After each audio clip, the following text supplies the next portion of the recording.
शहराची खबरबात या बातमीपत्राचे प्रायोजक आहेत Mac care super speciality hospital Ahmednagar. Congratulations वहिनी, बाळ झाल्याबद्दल। पण मी ऐकलंय डिलिव्हरी फार क्रिटिकल होती। आता ठीक आहे ना सगळं? अगं होता थोडा प्रॉब्लेम, पण स्त्रियांच्या आरोग्याची संपूर्ण काळजी घेणारं मातृसेवा होतं ना साथीला। सगळं सुरळीत झालं। किशोर वयापासून ते रजोनिवृत्तीपर्यंत स्त्रीच्या आरोग्याची संपूर्ण काळजी घेणारं अहमदनगर मधील पहिलं स्त्री रुग्णालय Matruseva women's hospital obstetric ICU। किशोरवयीन आणि विवाहपूर्व समुपदेशन, गरोदर माता तपासणी आणि प्रसूती, पहिल्या सिझेरियन नंतर नॉर्मल डिलिव्हरीची सोय। मातृसेवा विमेन्स हॉस्पिटल, सक्कर चौक, नवीन टिळक रोड, अहमदनगर। फोन 9850 20 0017।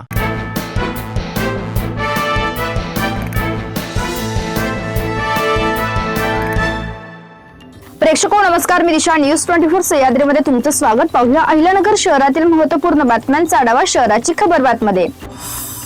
प्रधानमंत्री पोषण शक्ती निर्माण योजनेअंतर्गत राज्यातील सर्व पात्र शाळांमधील तांदूळ व धान्यादी मालाचा खर्च, शिल्लक साठा आणि दैनंदिन लाभार्थी विद्यार्थ्यांची नोंद आता ऑनलाईन केली जाणार आहे। प्राथमिक शिक्षण संचालकांच्या या नव्या आदेशामुळे शिक्षकांना आता शाळांमध्ये स्वतंत्रपणे जुनी नोंदवही भासणार नाही। पोषण आहार योजनेतील शिक्षकांचा अशैक्षणिक भार कमी करण्यासाठी हा महत्त्वपूर्ण बदल करण्यात आला आहे। जिल्ह्यातील वाढत्या गुन्हेगारीवर प्रभावी नियंत्रण मिळवण्यासाठी जिल्हा पोलीस अधीक्षक मुमक्का सुदर्शन यांच्या संकल्पनेतून जिल्ह्यात प्रथमच गंभीर गुन्ह्यातील सराईत आरोपींची ओळख परेड आयोजित करण्यात आली। पोलीस मुख्यालयात शनिवारी झालेल्या या उपक्रमात नगर शहर व दक्षिण विभागातील विविध पोलीस ठाण्याच्या हद्दीतील 2 किंवा त्यापेक्षा अधिक गुन्हे दाखल असलेल्या सुमारे 250 आरोपींना हजर करण्यात आले। जिल्ह्यात प्रथमच अशा स्वरूपाची कारवाई झाल्याने गुन्हेगारांमध्ये मोठी खळबळ उडाली आहे। शहरातील आनंद ऋषीजी हॉस्पिटल रोडवरील एका खासगी प्लॉटचे गेट आणि पार्किंग ऑफिसचे कुलूप तोडून 10 ते 15 जणांच्या टोळक्याने अनधिकृतपणे घुसखोरी केल्याची घटना समोर आली आहे। या प्रकरणी कोतवाली पोलीस ठाण्यात गुन्हा दाखल करण्यात आला आहे। याबाबत अविनाश बाळासाहेब कुमार यांनी बुधवारी फिर्याद दिली आहे।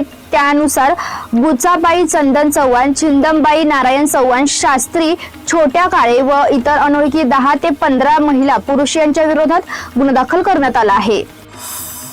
नामांकित धर्मादाय संस्थेच्या कार्यकारी मंडळावर बनावट कागदपत्रे व खोट्या नोटरीच्या आधारे बेकायदेशीरपणे ताबा मिळवल्याचा धक्कादायक प्रकार समोर आला आहे। या प्रकरणी तोफखाना पोलीस ठाण्यात 4 जणांविरुद्ध फसवणुकीचा गुन्हा दाखल करण्यात आला आहे। डॉक्टर राकेश कांतीलाल गांधी यांच्या पत्नी राजश्री राकेश गांधी, मोहित कांतीलाल बोरा आणि एका अज्ञातांचा आरोपीत समावेश आहे।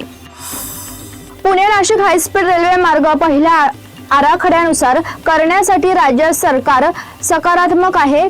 यासाठी तज्ञ समितीकडून अहवाल मागवून प्रस्तावित रेल्वे मार्गाबाबत केंद्र सरकारकडे पाठपुरावा करण्याची ग्वाही मुख्यमंत्री देवेंद्र फडणवीस यांनी लोकप्रतिनिधींच्या शिष्टमंडळास दिली आहे। शहराच्या खबरबातमध्ये आपण इथेच थांबतोय, मात्र तुम्ही पाहत राहा न्यूज 24 सह्याद्री। या बातमीपत्राचे प्रायोजक होते Mac care super speciality hospital Ahmednagar.